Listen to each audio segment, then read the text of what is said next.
चलो, जहाँ पे हमने पिछला वीडियो खत्म किया था वैसे स्टार्ट करते। हम देख रहे थे कॉमन मल्टीप्लायर के बारे में पढ़ रहे थे अपन लोग, राइट।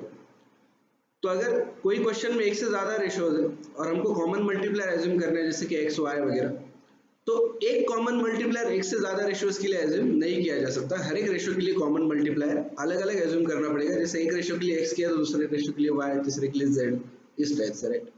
तो बस वही नोट है अपनी, लिख लो आप मेरे साथ। One common multiplier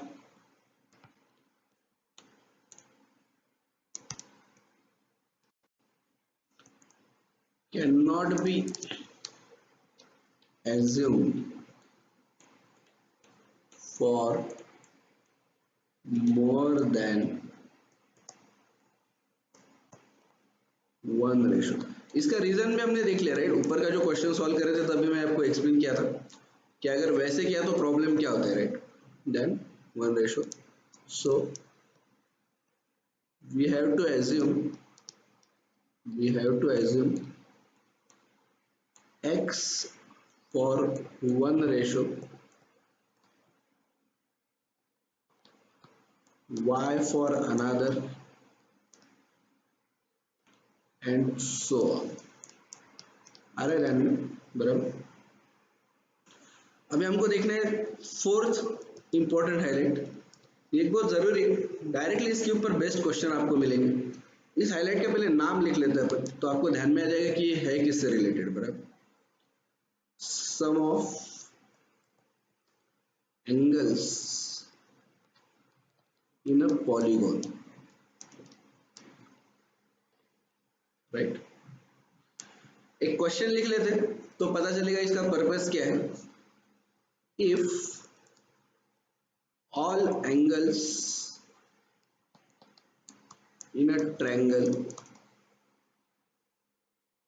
are in a ratio 2:7:9, find the angles। अभी ये पता चलने के लिए, ये क्वेश्चन सॉल्व करने के लिए हमको ये बहुत जरूरी है कि हमको ये पता होना चाहिए कि ट्रायंगल के अंदर जो एंगल्स है उसकी सम कितनी आती है। जैसे ये नॉर्मली हम सबको पता होता है 180 डिग्री, राइट। तो हम ये जब हमको मालूम है तो क्या कर सकते हैं हम सिंपली, इसका सॉल्यूशन कैसे आएगा, 2 + 7 + 9 करो, तीनों भी एंगल्स की सम क्या आ रही है 18, बराबर। सारे एंगल्स की सम कितनी आती है 180 डिग्री, बराबर। एक्चुअल सम कितनी आती है, एक्चुअल सम 180 डिग्री। यहाँ पे क्या फाइंड आउट कर लिया हमने, रेशियो की सम। कॉमन मल्टीप्लायर जैसे ऊपर की इंपॉर्टेंट हाईलाइट है उसी प्रकार से common multiplier 180 upon 18 is equal to 10। फिर एंगल्स फाइंड आउट कर लो, 10 से मल्टीप्लाई करो हर एक एंगल को, 2, 7, 9। ये देखो आप, ये नहीं सिखा रहा हूं मैं आपको लगेगा रिपीटेशन क्यों हो रहा है, ये एक्चुअली अलग है इंपॉर्टेंट है। मैं आपको सिर्फ ये बता रहा हूँ कि इसका यूज कहाँ पे। तो ये आएगा 20 डिग्री एक एंगल, दूसरा एंगल आएगा 70 डिग्री एंड तीसरा एंगल आएगा 90। बट ये करने के लिए हमको क्या क्या जरूरी था, हमको ये जानना जरूरी था कि यहाँ पे कितने एंगल्स होते हैं, सॉरी सारे एंगल्स की सम कितनी आती है, वो दैट इज 180 डिग्री, बराबर। तो ये नॉर्मली हमको ट्रायंगल का पता होता है, स्क्वायर का पता होता है, बट उसके बाद में नहीं मालूम होगा, आ रहा है ना ध्यान में। तो इसके लिए क्या करना पड़ेगा, इसका एक फॉर्मूला है सिंपल, ठीक है। वो फॉर्मूला लिखते हैं हम लोग,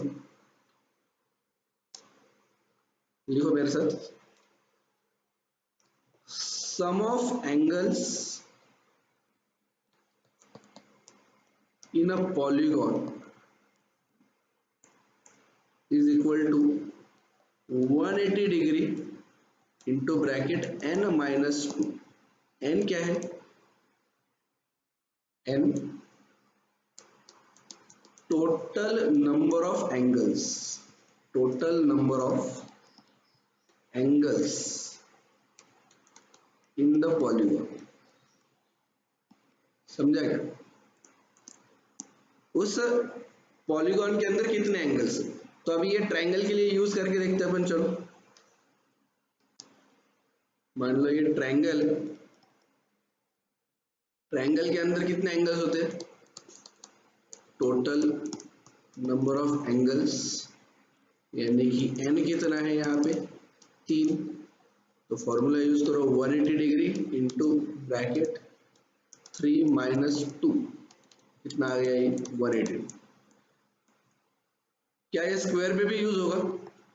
चलो देखते हैं, हमको तो पता ही है स्क्वायर में कितने होते हैं एंगल्स की सम, 360 डिग्री। चलो देखते हैं यहाँ पे वर्क करता है कि 180 डिग्री इंटू ब्रैकेट n कितना है यहाँ पे? 4, बराबर 4। ये कितने है?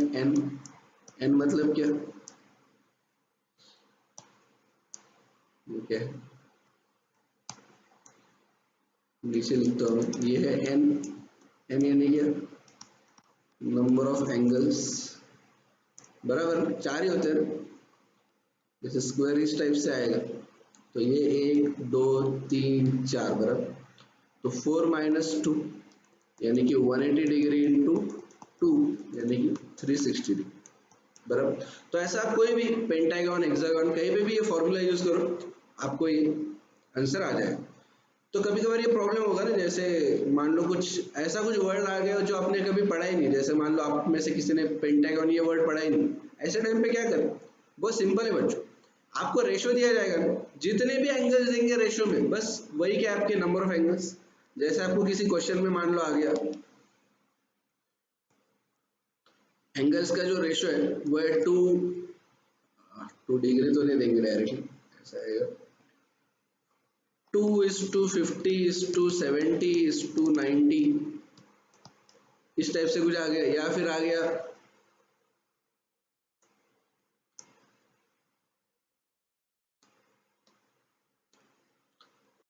2:3:7:8:5। सिंपली काउंट करो एंगल्स कितने, ये हो गया 1, ये है 2 3 4 5, बराबर। n यानी कि कितना हो गया? 5। फॉर्मूला लगाओ 180 into bracket 5 minus 2, 180 into bracket 3 is equal to जो भी आ रहा है 540 डिग्री। आ रहा है कि ध्यान में कैसे करने?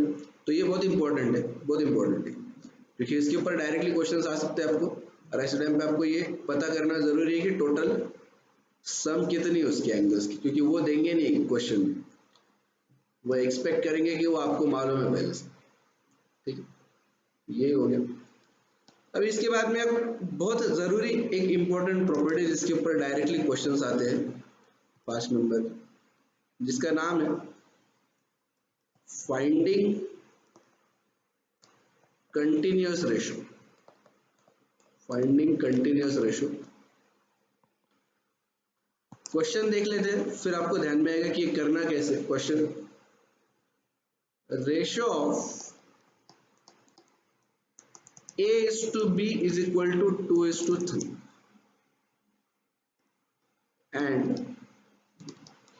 the ratio of B is to C is equal to 5:7।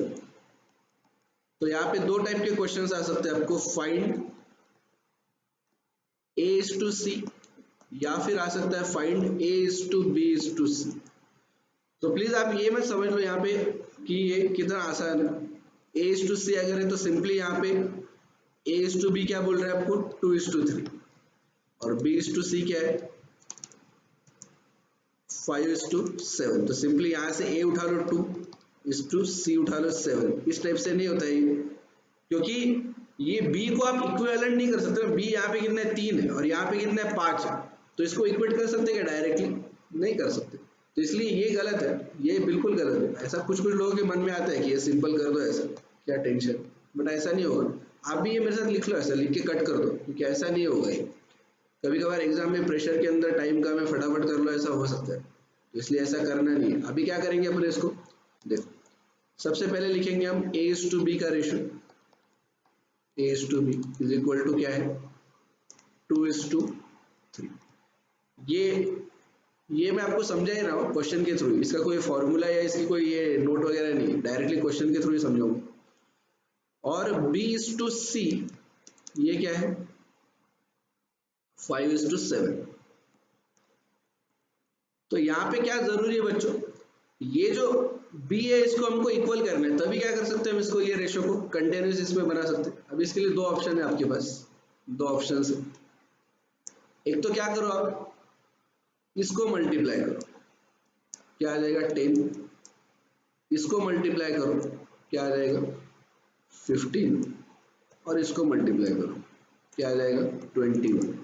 तो ये आपका बन जाएगा कंटिन्यूअस रेशियो 10:15:21। चलो देखते हैं कि ये बराबर है क्या। 10:15, सिर्फ 10:15 इतना ही कंसिडर करो। क्या रेशियो बन रहा है 10:15, इसको 5 से डिवाइड किया जा सकता है, क्या बन रहा है 2:3।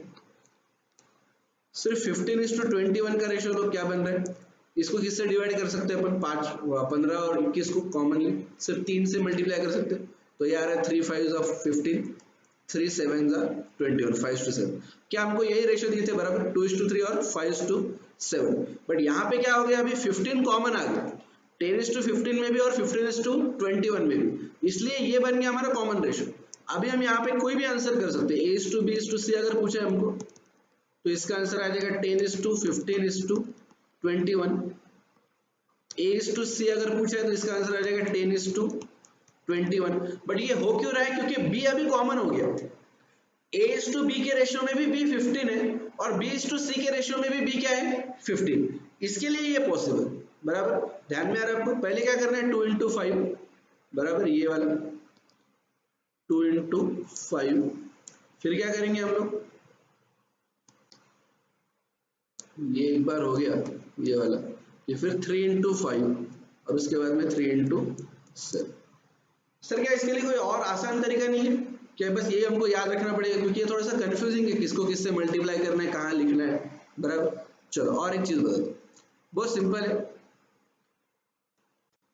चलो A:B 2:3 ऐसे लिखना है आपको, B:C 5:7। अभी आपको कुछ ब्लैंक स्पेसेस दिख रहे होंगे, ये ब्लैंक है और ये ब्लैंक है। अभी क्या करो, यहाँ पे उसके ऊपर और नीचे जो नंबर है ना वो लिख लो। जैसे 2 के नीचे ये ब्लैंक है तो यहाँ पे लिख लो, सॉरी ऊपर का नीचे नहीं लिख रहा है, ये बाजू का लिखना है, ठीक है। यहाँ पे क्या है 5, ये इसके बाजू में लिख लो 5, और यहाँ पे ब्लैंक स्पेस है ना, यहाँ पे लिख लो 3, और बस सीधा सीधा मल्टीप्लाई करो। 2 × 5 10, 3 × 5 15, 3 × 7 20। क्या किया हमने, उसके बाजू का नंबर वहां पे लिख लिया। कैसे भी याद रखो, आइदर आप ऐसे याद रखो या फिर ऐसे याद रखो, या फिर ऐसे ब्लैंक स्पेसेस फिल करने का ऐसे याद रखो, कोई फर्क नहीं पड़ता, आपका आंसर अल्टीमेटली वही आने वाला है, ठीक।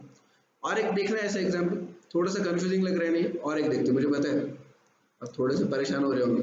चलो और एक देखते हैं, A:B मान लो 4:7 और B:C ये पकड़ लो 2:5 बराबर। अभी क्या करो, ठीक है, चलो सिंपल है, वही अपना लिखो A:B 4:7, फिर लिखना है B:C ये लिखना है अपने को 2:5। ये यहीं पे क्यों लिख रहे हैं ध्यान में आ रहा है, क्योंकि ये A आ गया, ये B आ गया, ये C आ गया, इसके लिए ये यहाँ पे लिखना है। ये 2:5 कभी भी यहाँ पे ऐसा 2:5 ऐसे नहीं लिखेंगे, क्योंकि ये A का कॉलम है ना, ये कॉलम किसका है, A का है, इसके लिए यहाँ पे नहीं आएगा ये कहाँ पे आएगा 2:5 B:C, ये B के कॉलम में, ये C के कॉलम में, बराबर।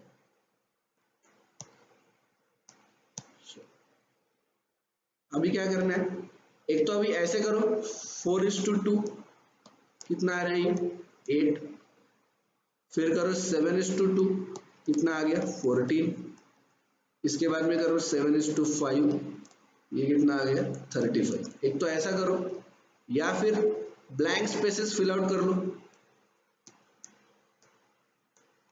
पहले क्या करो, ब्लैंक स्पेसेस फिल आउट कर लो आप। चल ठीक है, ये भी रहने देता हूँ, दूसरे कलर में करेंगे अपने। ब्लैंक स्पेसेस क्या है, ये यहाँ पे ब्लैंक है ना, तो इसके बाजू का नंबर यहाँ पे लिख लो 2, और यहाँ पे ब्लैंक है ना, इसके बाजू का नंबर लिख लो 7। बस मल्टीप्लाई करो सिंपली, 4 2 8, 7 2 14, 7 5 35। फिर तो सीधा सीधा मल्टीप्लीकेशन है, ऐसे ऐसे ऐसे और ऐसे, फिर तो आपको कुछ क्रॉस वगैरह भी करने की जरूरत नहीं। तो आई होप ये आपको ध्यान में आ गया होगा, क्योंकि ये बहुत जरूरी है, इसके ऊपर ये कॉमन रेशियो फाइंड आउट करने के लिए अपने को आता है क्वेश्चन, बराबर, ये बहुत जरूरी है। अगर कोई डाउट आता है तो मुझे पूछो। हमने सब खत्म कर दिया अभी रेशोज को। हमारे रेशो का डेफिनेशन हो गया, कंसेप्ट हो गया। इसके बाद में हमने क्या देखा, टाइप्स ऑफ रेशो देख लिया।